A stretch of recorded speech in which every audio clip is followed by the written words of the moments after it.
I firmly believe that everybody on this planet has a gift.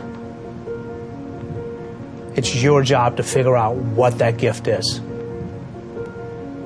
Then it becomes your job to decide whether you're going to act on that or not. Everyone sees the work that you put in, but it's what you don't see is going to determine how far you're going to get. Action is what builds confidence. It doesn't start with belief. The real way for most of us is not to wait to believe, but to push ourselves to act, and through the action you will build the belief. All the time people say, oh, look in the mirror and you'll see why you're not succeeding. I don't believe that. It's what you don't see in the mirror. That's what's holding you back. It's what you're not willing to see is why talent is not enough. And when you finally see it and accept it and decide to work on it, then you can take that next level. But if you are constantly looking outside of yourself and you don't latch on to your gift, you will never find your purpose. If you want to succeed, you must commit to your own gift and embrace it. Now, this is how you know you're not living in your gift. If when the alarm clock goes off in the morning and you ain't happy about it, you ain't doing what you want to do. See, you're fighting upstream. You're going against what God created you for. If your job makes you sick to go to, if you're unhappy with waking up to go to where you got to go, it's because you ain't living in your gift. Some people are born to be teachers, caregivers, nurses, babysitters. Those are gifts. If you're living in your gift, you're cool. It's just if you ain't. If you fry chicken better than everybody else, you should be somewhere frying chicken. If you do hair better than everybody else, you should be somewhere doing somebody's hair. Those are gifts. Telling jokes was a gift. They're just not just running, jumping. If you paint, you should be painting. If babysitting is what you really do, you should be babysitting. You're doing anything. If you fix cars, you work with your hands. You're supposed to be working with your hands. You do anything else, when that alarm clock go off in the morning, you ain't gonna like it. Now, if you waking up, you going down there, they ain't paying you what you want. You hate your coworkers. You're down there, your boss has no business being your boss. I just never thought that anybody should be in charge of me. I always saw myself free. I just want to come to work. This is all I want to do. Bishop Jake said this, that I would hate to die and never do the thing I was born to do. You should look into that before you mess around and check out of here. I think everyone can always, brush up on their technique. It is, what we do is takes a lot of research. If you really want to inhabit a role, it takes a lot of work and training, and I think it's incredibly important to constantly, no matter how successful you are, it's incredibly important.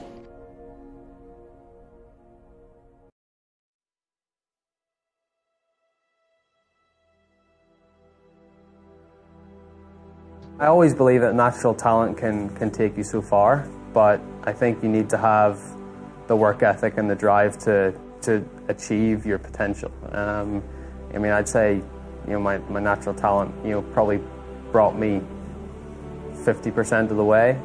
But then after that, it was all down to the work that I've done and the volume of work that I've done over the last 15 years. When I really started to take golf seriously and thought about making this a career. One thing we've failed to do in the educational system is alert people that if you're doing what no one has done before, stuff goes wrong.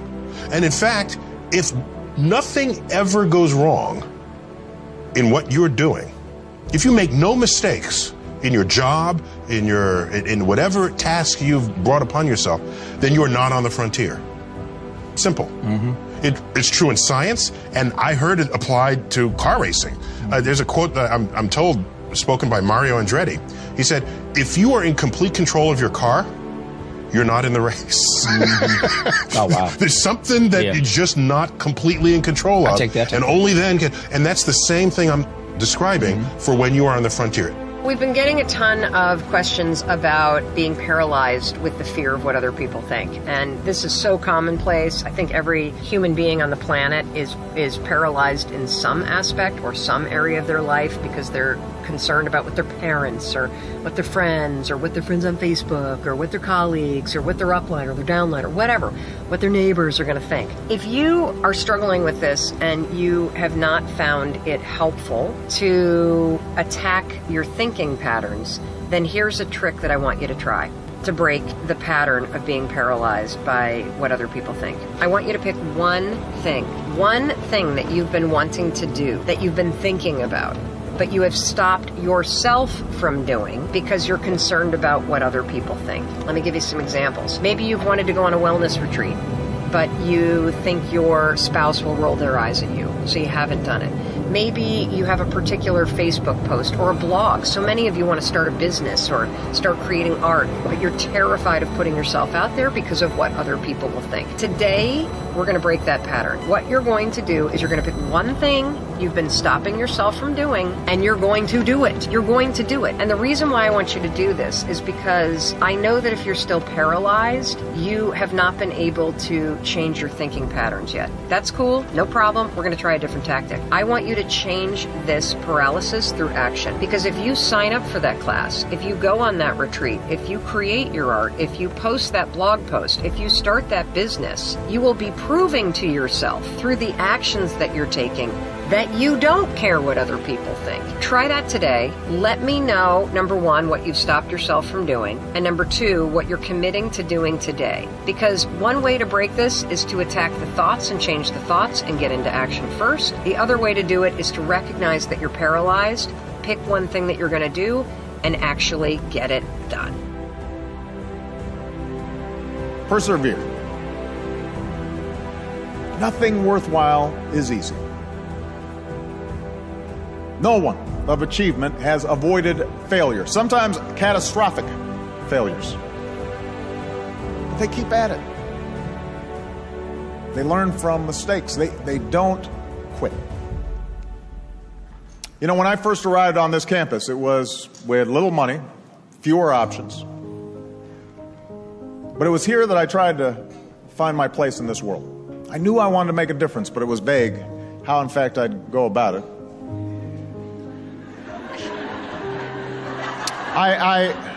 But I wanted to do my part to shape a better world. So even as I worked after graduation in a few unfulfilling jobs here in New York, I will not list them all. Even as I went from motley apartment to motley apartment, I reached out and I started to write letters to community organizations all across the country. And one day, a small group of churches on the south side of Chicago answered, offering me work with people in neighborhoods hit hard by steel mills that were shutting down, and communities where jobs were dying away. The community had been plagued by gang violence, so once I arrived, one of the first things we tried to do was to mobilize a meeting with community leaders to deal with gangs. And I'd worked for weeks on this project. We invited the police, we made phone calls, we went to churches, we passed out flyers. The night of the meeting, we arranged rows and rows of chairs in anticipation of this crowd, and we waited, and we waited. And finally, a group of older folks walked into the hall, and they sat down, and this little old lady raised her hand and asked, "Is this where the bingo game is?"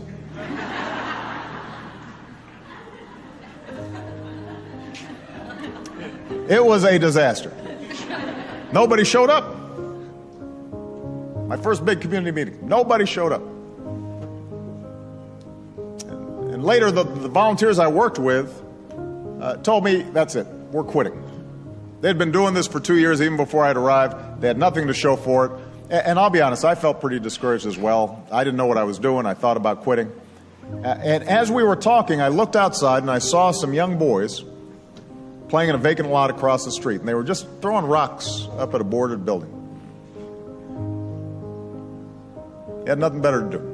Late at night, just throwing rocks. I said to the volunteers, before you quit, answer one question. What will happen to those boys if you quit? Who will fight for them if we don't?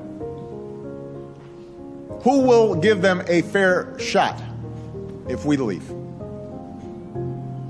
And one by one, the volunteers decided not to quit. We went back to those neighborhoods and we kept at it. and we registered new voters, and we set up after-school programs, and we fought for new jobs, and helped people live lives with some measure of dignity, and we sustained ourselves with those small victories. We didn't set the world on fire.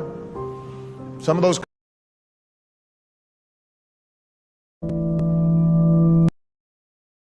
responsible for your life. And if you're sitting around waiting on somebody to save you, to fix you, to even help you, you are wasting your time, because only you have the power to take responsibility to move your life forward. Nobody is going to cry for you. They have their own tears. One thing I'm positive about is how ROI negative complaining is, and how much I'm trying to suffocate the practice of it. I really have been fascinated by people that have changed their mindset into understanding that everything that is not going well right now is their fault. It has been remarkably important to me in understanding that everything that I'm not happy about is on me. It's a remarkably interesting brain twist. The amount of energy spent on things that you can't control versus being accountable to what you can control has been a huge separator for me in the last 4 or 5 years as I've dug deep. I always tell people the most valuable lesson I got from my mentor, Jim Rohn, was I asked my father, worked 2 jobs. We were always broke. We had no money for food. And we lived in a community we moved to, which was, I thought they were all rich, and we were on the other side of the tracks. It was lower middle class, but compared to where we lived before, these people seem rich compared to us. And I just didn't understand it. And Jim said to me, Tony, it's not about the value of your soul. It's about the value of you in the marketplace. And your father's skills are not that valuable. Someone said we have 2 primary choices in life. We can either accept conditions as they exist, or we can take the responsibility to change them. See, a lot of people want to exempt themselves from taking responsibility. All they want to do is talk about the problem. Every time you see them, they'll tell you their story over and over and over and over again. No one's going to do anything for you. A couple rules of being a real leader. You need to take responsibility for your own life. Bringing energy to your team, leading in recruiting, leading in leadership, leading in growth. Nobody owes you anything, but you owe other people everything.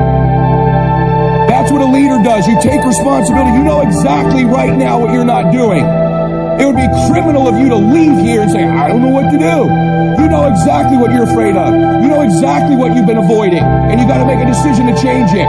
You know exactly what it is. Don't BS anybody. You know what you need to do different. You know the changes you need to make. And if you can do that, you stop kidding yourself, you can win. You can overcome your fear, overcome procrastination, whatever that is. I say to people, you got to participate in your own rescue. You've got to retool yourself. There are no skill sets in community colleges today, for the most part, that are going to prepare you for the economy or a job that's there. So what is that going to do? You're just going to waste more money, more time. We need to retool ourselves. The government's not going to do it for you.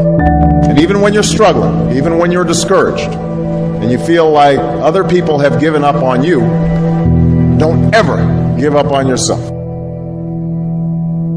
Right now, between me and the person I want to be, between you and the person you want to be, there is a gap of skill set, and that's it. But once you know your mission, and once you believe that you can accomplish anything you set your mind to, then you can do the extraordinary. Now for me, getting out of that space of being lost, of not knowing what I wanted to do with my life, it all came down to needing to earn credibility with myself in very small incremental ways. And I knew if I was going to accomplish anything in my life, I was going to have to get control of my mind. Now, ironically, there's 2 ways to get control of your mind. Way number 1 is directly going to the mind, which can be very scary, can be very daunting, very ethereal.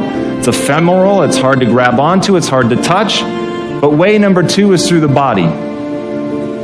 And so I decided that my kung fu was going to be to get very good at developing my body. And in that process, I was going to learn about nutrition, which would allow me to help my mom and my sister. In that process, I was going to earn credibility with myself. And earning credibility with yourself is so important. Do it in micro ways. For me, just showing up to the gym every day was a micro victory. I said I was going to do it, and I did it. Now, you have to understand, I hate working out. So for all of you crazy people that get an endorphin rush from running, I hate you all. Running for me is like being stuffed into a meat grinder. There is absolutely nothing pleasurable about it whatsoever. So whatever neurological thing you guys get that you've been blessed with, I have not been blessed with that. So for me, showing up at the gym sucks. Eating a bowl of ice cream is awesome. And so getting to a better place for me was a totally different journey. Thank you. And what that was just showing up every day and putting in the work. It was reading about human metabolism and understanding how what I eat impacts my body. It was earning a little bit of discipline every day, knowing that, well, I did it yesterday, I can do it again today. It was not eating something that I wanted to eat. And most importantly, and if you're taking notes, write this down, it was about changing my identity. Because at the end of the day, identity and values drive behavior. Identity and values drive behavior. So if you want to make a change, you have to change your vision of who you are. You have to begin telling yourself a different narrative. And the narrative you tell yourself about yourself is everything. And if you tell yourself that you're a scared, undereducated kid from Tacoma whose family has never accomplished anything, let me tell you what you will become. A scared, undereducated kid from Tacoma who never accomplishes anything, because that's what you believe. You tell yourself that story enough, and it will become real. But on the flip side, you could tell yourself a story of you're a learner. You learn faster than most people. You're willing to put in more work than most people. You're willing to read more books than most people. You're willing to spend an inhuman amount of time every day improving your mind simply by getting new ideas into the system. And that you will admit that you're wrong faster than anybody else. That you won't let your ego get in the way. And you tell yourself that story over and over and over. So when somebody comes and tells you how stupid you are, that you're just a dumb kid from Tacoma, you go, you're right, that's amazing. Thank you for pointing out that flaw, because now that I'm aware of it, I can improve it because I'm the learner. And once I switched my narrative to being the learner, it didn't matter where I started, it only mattered where I was trying to go. And as long as I had that clarity, then I could execute, because I believed I could do anything I set my mind to without limitation. You don't need a better economy. You don't need better seed and soil. In fact, when it comes to seed and soil and rain and sunshine and seasons and the miracle of life, that's all you got. Now, what if you blame this stuff? Then you're blaming all you got. If you blame the economy, and you blame the schools, and you blame the teachers, and you blame the sermons and the preachers, and you blame, the marketplace, and you blame the company and company policy, what else is there? When some people get through with their blame list, there isn't nothing else. That's all there is. And if you blame the only thing you've got to work with, I'm telling you, it's called mistake colossal. In not understanding that that's all you've got to work with. And if this is all you've got to work with, then you don't change the seed, and you don't change the soil, and you don't change the rain, and you don't change the sunshine, you don't change the seasons. Right? Guy says, I'll take 3 springs, 4 summers, 9 falls, no winters. And no, you can't fool with this stuff. You got to take it like it comes. Then what do you change to make your life work well? You got to start with your philosophy. Guess what I had to do at age 25 in order to change my own future? I had to change my mind. I had to change my thinking. I had to change my philosophy. I was messed up on what was causing my problem. And once I got that straightened out, that all the stuff I blamed, the government and taxes and the marketplace and the economy and things cost too much, negative relatives, cynical neighbors, once I got rid of that and started going for where the real problem was, which was me, I'm telling you, my life exploded into change. My bank account changed immediately. My income changed immediately. My whole life took on a whole new look and color immediately.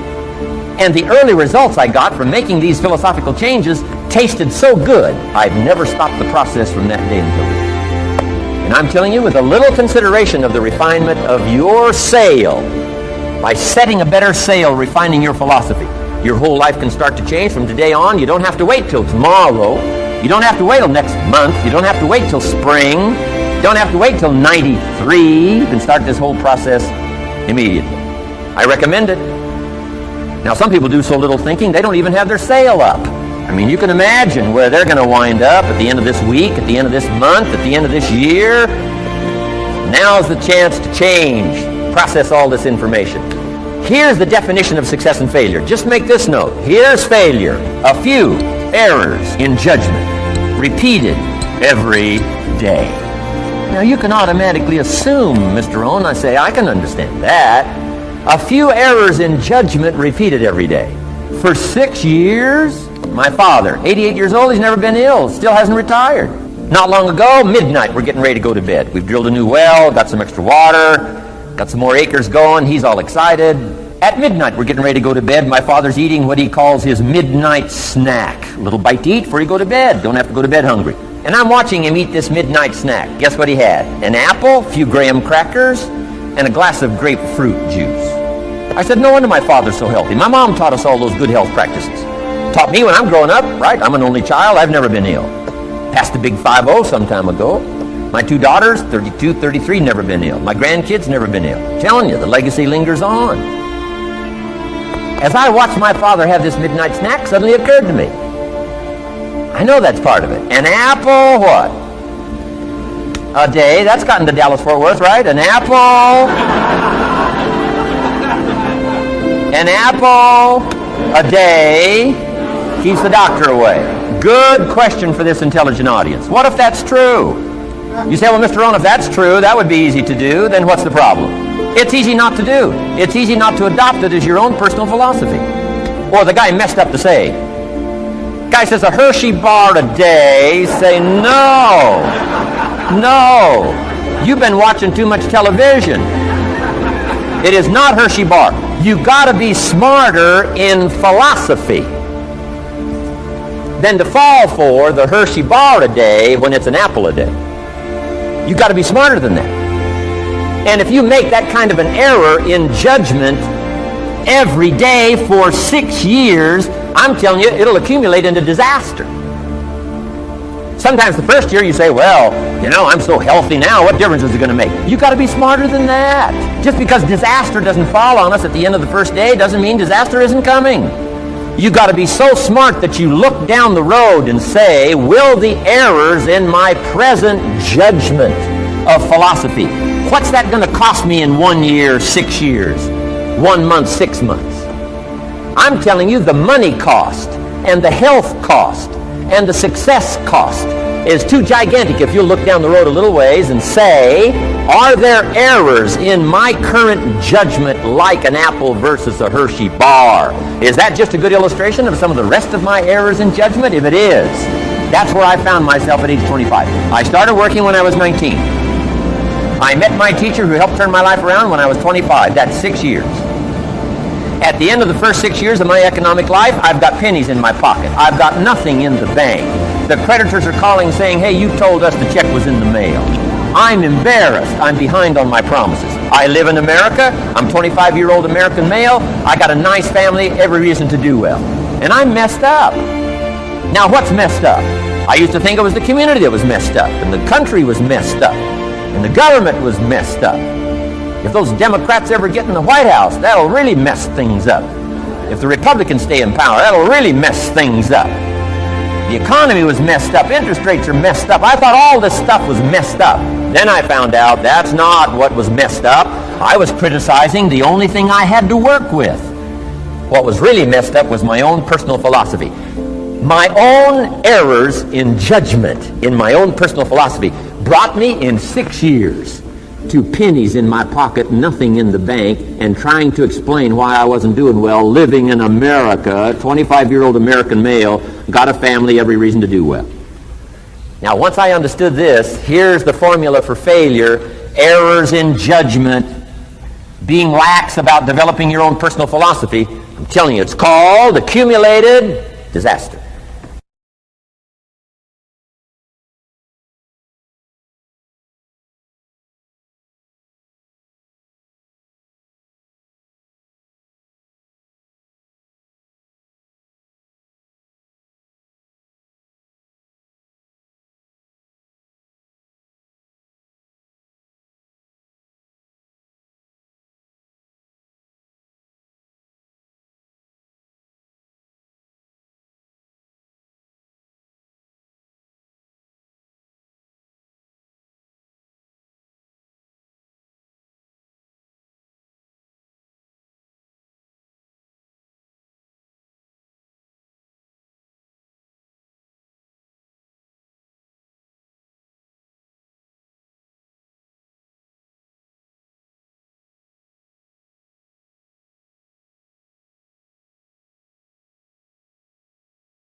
there's something to be gained. See, you got all dressed up not to run, you got dressed up to stand, not to give place or territory, not to evacuate the turf that's yours. And it's in these moments right now that so often we feel like backing down. See, endurance isn't a trait we're born with. It's something we cultivate, step by step, day by day. Every time you push a little harder, every time you resist the urge to give up, you're building endurance. It's not about being the strongest or the fastest. It's about the commitment to keep going no matter what. Let me tell you a little secret. The most remarkable people in history, those who've changed the world, weren't necessarily the smartest or the most talented. They were the ones who simply kept going. They endured. No matter how hard it got, they understood that pain and struggle are part of the journey.